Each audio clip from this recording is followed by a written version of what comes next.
দেশের রাজনৈতিক দলগুলো দ্রুত জুলাই সনদে সই করবে বলে আশাবাদ ব্যক্ত করেছেন অন্তর্বর্তী সরকারের প্রধান উপদেষ্টা ডক্টর মোহাম্মদ ইউনূস।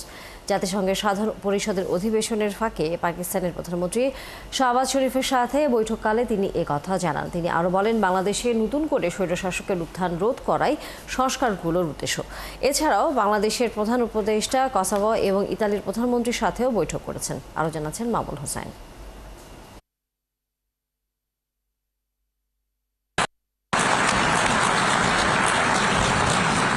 জাতিসংঘ সাধারণ পরিষদের ৮০তম অধিবেশনে যোগ দিয়েছেন অন্তর্বর্তী সরকারের প্রধান উপদেষ্টা অধ্যাপক মোহাম্মদ ইউনূস। অধিবেশনের ফাঁকে পাকিস্তানের প্রধানমন্ত্রী শেহবাজ শরীফের সাথে বৈঠক করেন তিনি। বৈঠকে বাংলাদেশের সাধারণ নির্বাচন, সংস্কার কার্যক্রম, পাকিস্তানের বন্যা পরিস্থিতি ও আঞ্চলিক সহযোগিতা নিয়ে আলোচনা হয়। সার্ক নিষ্ক্রিয় থাকায় বিকল্প উপায়ে কিভাবে আঞ্চলিক সম্পর্ক বাড়ানো যায় তা নিয়ে দুই নেতা কথা বলেন। বাংলাদেশ নিয়ে প্রধান উপদেষ্টা বলেন, দ্রুতই দলগুলো জুলাই সনদে সই করবে। ইতালির প্রধানমন্ত্রী এবং কসোভোর প্রেসিডেন্টের সঙ্গেও বৈঠক হয়েছে প্রধান উপদেষ্টার। একই দিনে উরুগুয়ের পররাষ্ট্রমন্ত্রী মারিও লুবেটকিন, চিলির সাবেক প্রেসিডেন্ট মিশেল ব্যাসেলেট ও বিশ্বব্যাংকের প্রেসিডেন্ট অজয় বাঙ্গার সঙ্গেও বৈঠক করেন। এদিন ডক্টর মোহাম্মদ ইউনূসকে ক্লাব দে মাদ্রিদের সদস্য হওয়ার আমন্ত্রণ জানান ক্লাবটির প্রেসিডেন্ট ও স্লোভেনিয়ার সাবেক প্রেসিডেন্ট দানিলো তুর্ক। এছাড়া US Bangladesh executive business round টেবিলেও অংশ নেন প্রধান উপদেষ্টা। এতে সফররত বাংলাদেশি রাজনৈতিক নেতারাও অংশ নেন। মামুন হুসাইন, ৭১, ঢাকা।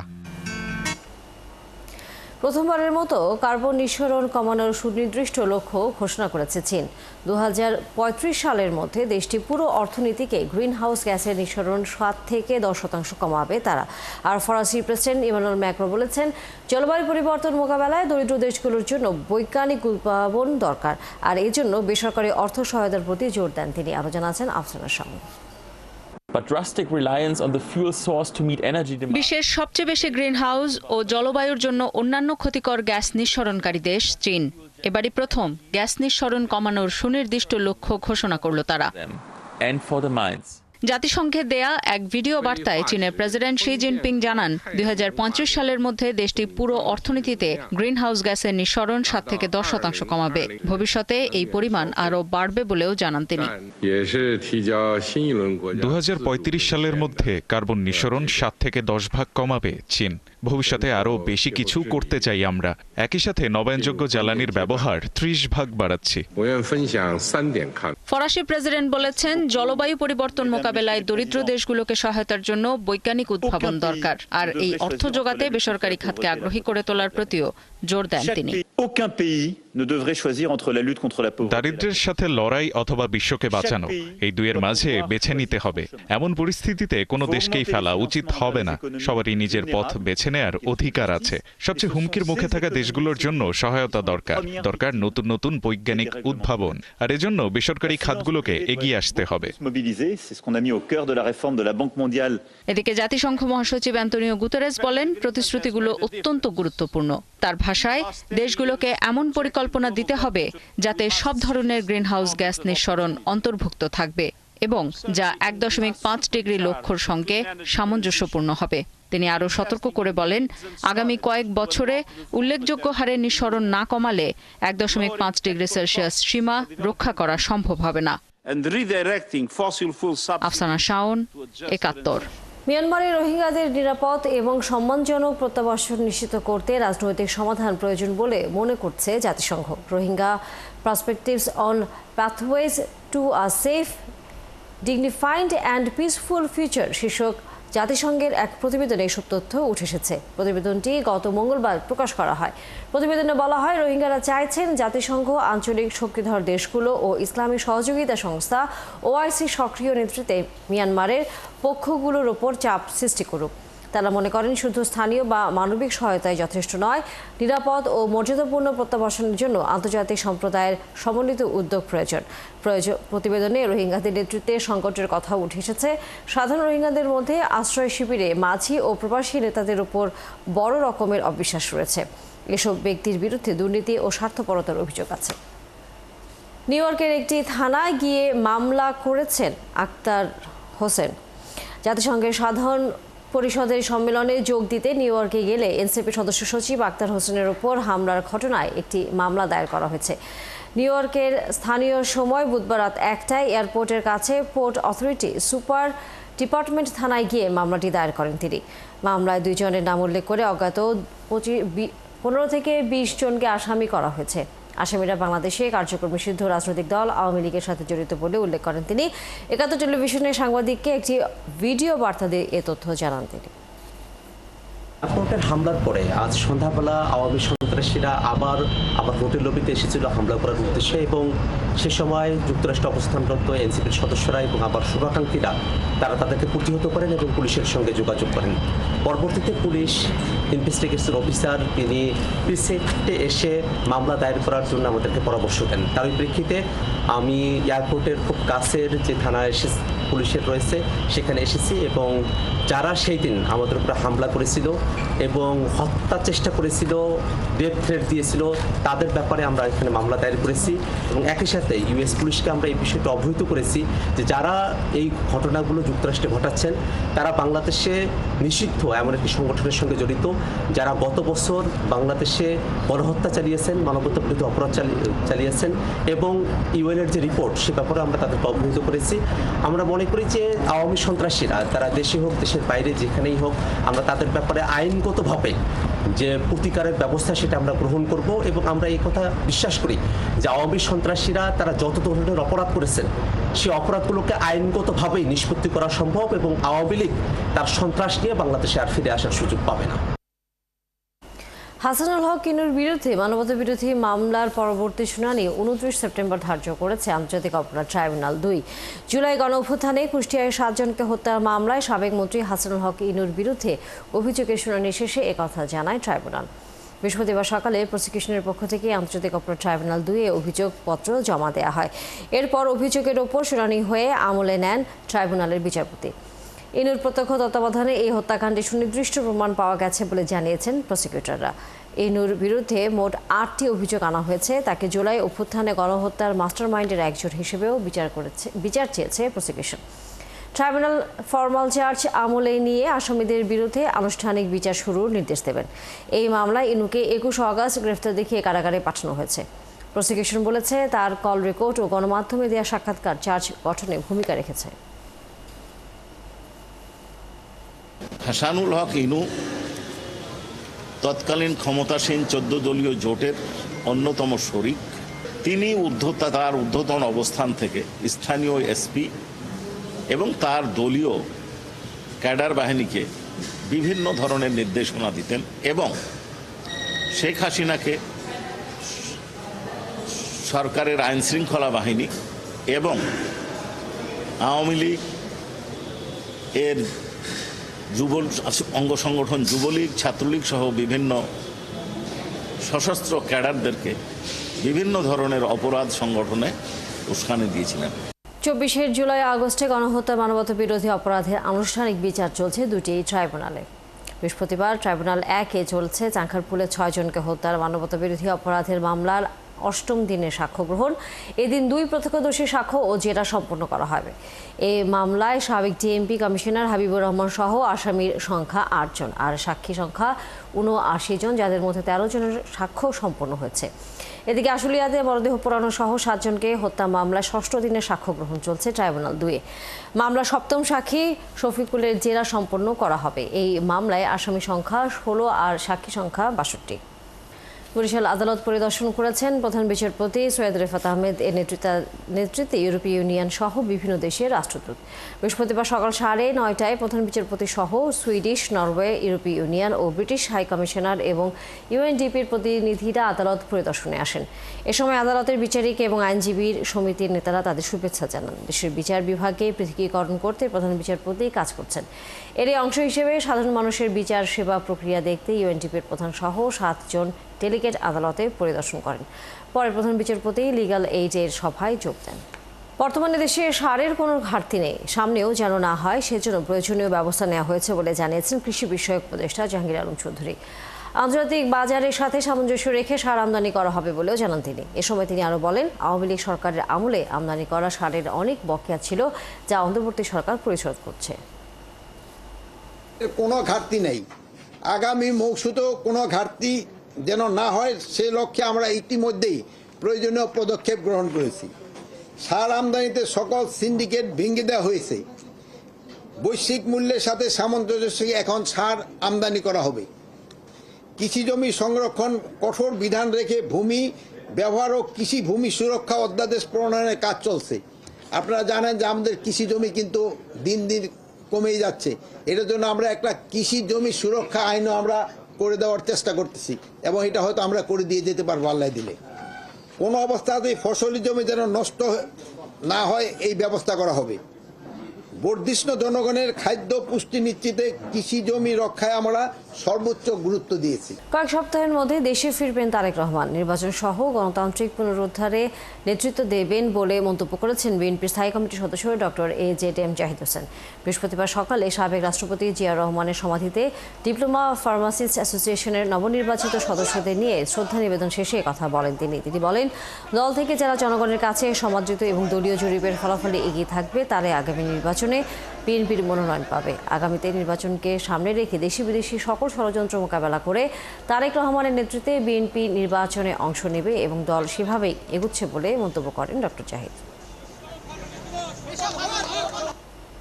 বিএনপির মনোনয়ন প্রত্যাশী মানুষের সংখ্যা যা সিট আছে তার কম হলো 10 গুণ আছে।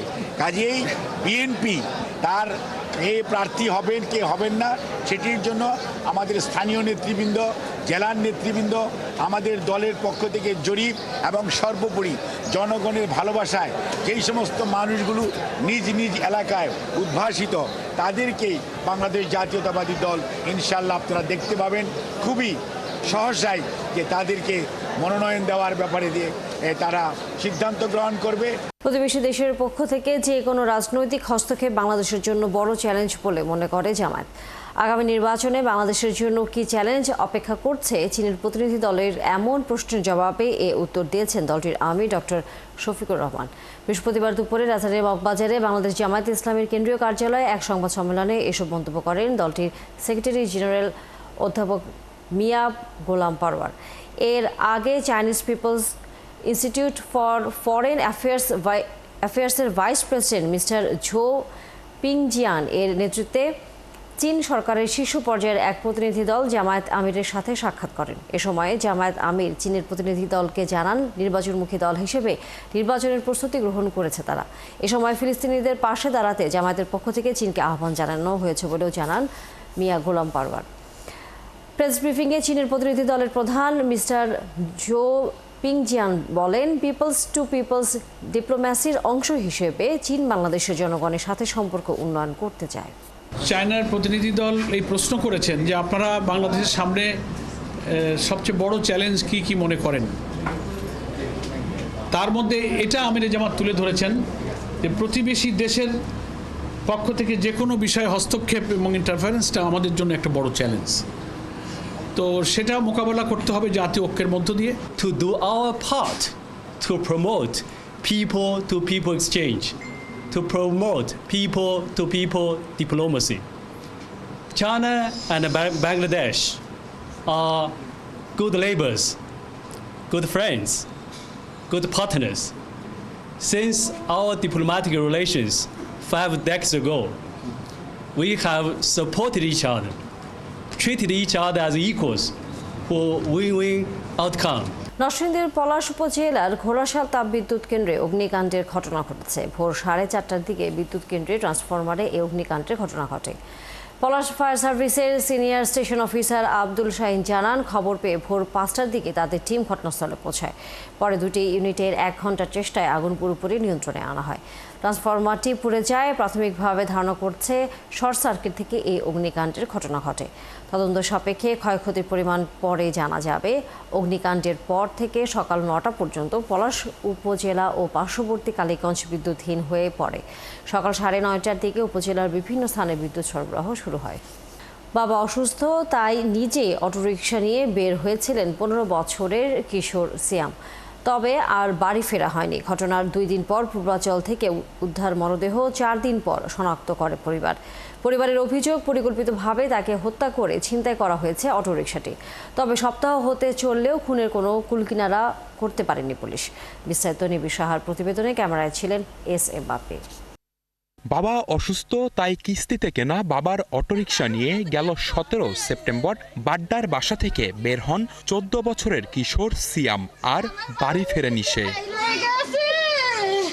ঘটনার পর পূর্বাচল 300 ফিটের জলসিঁড়ি এলাকা থেকে একটি অজ্ঞাত মরদেহ উদ্ধার করে রূপগঞ্জ থানা পুলিশ।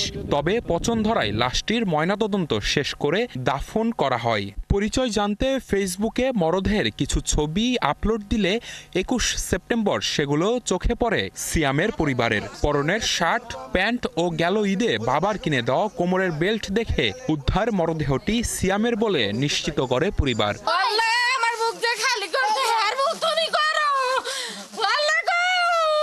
সে কথাগুলো বলার সময় কান্নায় ভেঙে পড়েন সিয়ামের বাবা মা।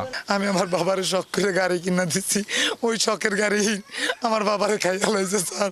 আমি যদি জানতাম আমার বাবার আমি দিতাম না, আমি মানুষের কাছে চাইয়া খাইতাম। ছোট 14 বছরের বাচ্চারা হয় কিভাবে গলায় ফাঁসি দিয়ে কিভাবে মারলো, গলায় ফাঁসি দিয়ে গলাটা পর্যন্ত কাটছে আমার বাবার।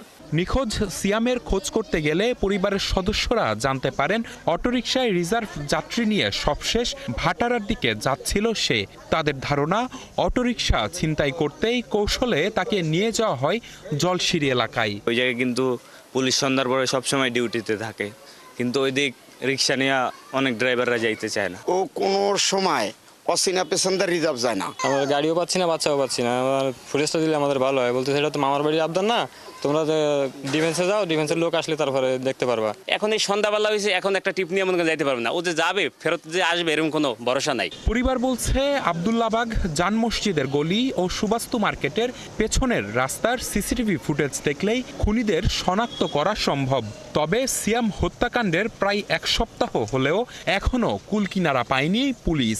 আমি এর থেকে তথ্য নিতেছি, ফোন করি কি কার সাথে চলাফেরা কি আসলে বিষয়গুলো আমি জানি। অটো নিয়েই মনে হয় এর পিছনে লাগবে আর কি। এখন দেখা যাক বাকিটা ইনশাল্লাহ তথ্য প্রমাণের সাথে আমি ব্যবস্থা নিয়ে তারপরে আগে কিছু একটু দেখা যাক ইনশাল্লাহ। সম্প্রতি আরও বেশ কয়েকটি অটোরিকশা ছিনতাইয়ের ঘটনা ঘটেছে বাড্ডা এলাকায়। এসব ঘটনায় চালককে হত্যা এবং অজ্ঞান করে ফেলে রাখার একাধিক ঘটনা ঘটেছে এই এলাকায়। নিবিড় সাহা, 71, ঢাকা। চট্টগ্রাম বিশ্ববিদ্যালয় কেন্দ্রীয় ছাত্র সংসদ চাকসু ও হল সংসদ নির্বাচনে 26 পদের বিপরীতে লড়বেন 415 জন প্রার্থী। মূল 3 পদ অর্থাৎ ভিপি, জিএস, এজিএস পদে লড়বেন 67 প্রার্থী। বুধবার রাতে তালিকা প্রকাশ করে নির্বাচন কমিশন। শেষ দিনে মনোনয়নপত্র প্রত্যাহার করে 20 জন। এর মধ্যে কেন্দ্রীয় সংসদে 11 জন এবং হল সংসদে 9 প্রার্থী রয়েছেন। চূড়ান্তভাবে মনোনয়নপত্র বাতিল হয়েছে 4 জনের। চাকসু নির্বাচন 3 দিন পিছিয়ে 15 অক্টোবর করায় সিদ্ধান্তকে মিশ্র প্রতিক্রিয়া জানিয়েছেন শিক্ষার্থীরা। ছাত্রদল স্বাগত জানালেও নির্বাচন আয়োজন নিয়ে শঙ্কা জানিয়েছেন ছাত্র শিবির। এদিকে নির্বাচন কমিশনের সর্বশেষ দেওয়া তথ্যে মোট ভোটার 27,521 জন। তবে এ সংখ্যা পরিবর্তন হতে পারে।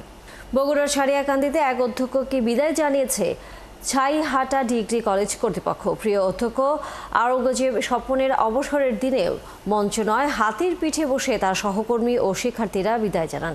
মানুষ তৈরির এই কারিগরকে সম্মানের সাথে বিদায় জানাতে পেরে খুশি কর্তৃপক্ষ। SM আবু সাইদের প্রতিবেদন। বুধবার বিকেলটা শুধু বিদায়ের ছিল না, ছিল ভালোবাসার মহোৎসব। চোখে বিদায় অশ্রু, মুখে সার্থক জীবনের আত্মতৃপ্তি। সারিয়াকান্দির ছাইহাটা ডিগ্রি কলেজের অধ্যক্ষ আওরঙ্গজেব স্বপনের কর্মজীবনের শেষ দিনে তাকে সম্মান জানিয়ে পাঠানো হয় হাতির পিঠে চড়িয়ে। পেছনে ছিল গাড়ির বহর। 31 বছরের দীর্ঘ পথ চলার শেষে কর্মজীবনের বিদায়ে এমন আয়োজনে অধ্যক্ষ স্বপন জানান, এটি জীবনের চিরন্তন প্রেরণা। শিক্ষক হিসেবে যে আমার যে দায়িত্ব এবং কর্তব্য ছিল সেটা আমি পালন করেছি। এই অবস্থান থেকেও আমি মনে করব যে আমাকে যে সম্মান দিয়েছেন এটা অত্যন্ত আমি অত্যন্ত গর্বিত যে এরকম একটা সম্মান আমি পেয়েছি। কলেজ কর্তৃপক্ষ জানিয়েছে তিনি শহরের আড়ম্বর জীবন ছেড়ে হেঁটে হেঁটে বিনা বেতনে জ্ঞান ছড়িয়েছেন অজপাড়াগাঁয়ে।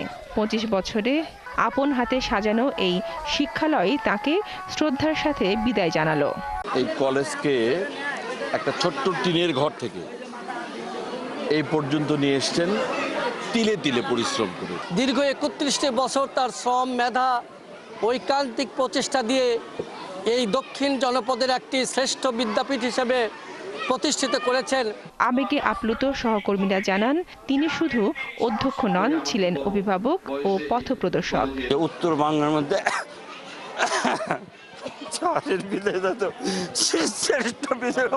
স্যারের সুত্তরোত্তর উন্নতি, সমৃদ্ধি, তার সুস্বাস্থ্য এবং দীর্ঘায়ু কামনা করছি। আজকের এই আয়োজনে আমরা খুশি। এমন আয়োজনে আপ্লুত হয়ে গিয়েছিলেন স্ত্রী মনিজা বেগম ও ছেলে আদনান। জানান তার এই সম্মান পুরো পরিবারের জন্য গর্বের। সবার ভাগ্যে এটা জোটে না, শারীরিকভাবে সুস্থতাও একটা বিশেষ ব্যাপার, আবার সবাইকে নিয়ে এইরকম আড়ম্বরপূর্ণ বিদায় এটাও একটা বিশাল ভাগ্যের ব্যাপার। আশা করব যে প্রত্যেক শিক্ষককে যেন প্রপারলি এভাবে সম্মানের সহিত বিদায় দেওয়া হয়। আলোয় ভরা চোখ, অশ্রু ভেজা গাল, বুক ভরা কৃতজ্ঞতায় ছাইহাটা ডিগ্রি কলেজ প্রমাণ করল একজন শিক্ষক কর্মজীবন থেকে অবসর নিলেও রেখে যান হাজারো স্মৃতি। বনশ্রী হালদার, ৭১। একটি ছোট ওষুধের দোকান থেকে শুরু, এরপর 4 বন্ধুর সামান্য পুঁজিতে কোম্পানি প্রতিষ্ঠা, যা এখন ৮০,০০০ কর্মীর পরিবার। স্কয়ার গ্রুপ, যার প্রতিষ্ঠাতা কিংবদন্তি স্যামসন এইচ চৌধুরী। দেশের অর্থনীতিতে বড় অবদান রাখা এই ব্যক্তির জন্মশতবার্ষিকীতে ৭১-এর পক্ষ থেকে থাকছে বিশেষ প্রতিবেদন। জন্ম গোপালগঞ্জে হলেও বাবার চাকরির সুবাদে বেড়ে ওঠার একটা লম্বা সময় কেটেছে পাবনায়। বলছি দেশের কিংবদন্তি ব্যবসায়ী স্যামসন এইচ চৌধুরীর কথা,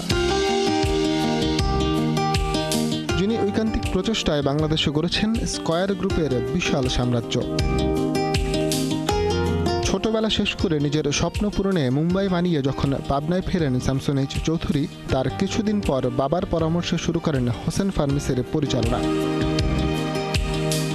তবে স্যামসন এইচ চৌধুরীর স্বপ্ন ছিল আরও বড়। ১৯৫৮ সালে 4 বন্ধু মিলে শুরু করেন স্কয়ারের যাত্রা। পুঁজি ১৭,০০০ টাকা। বাবার সে সময়কার স্বপ্ন ও স্কয়ার গ্রুপ হয়ে ওঠার কথা জানান ছেলে তপন চৌধুরী। একটা তো পুঁজি কম, এটা। দ্বিতীয়ত তখন তো আর ওই ধরনের মানে মেশিনারিজ, অন্যান্য ইকুইপমেন্টস, এই ধরনের যন্ত্রপাতি কেনার মতো যথেষ্ট টাকা পয়সা ছিল। খুব ছোট করেই শুরু করা, সাইকেলের পিছনে করে বিভিন্ন দোকানে দোকানে পৌঁছে দিতে।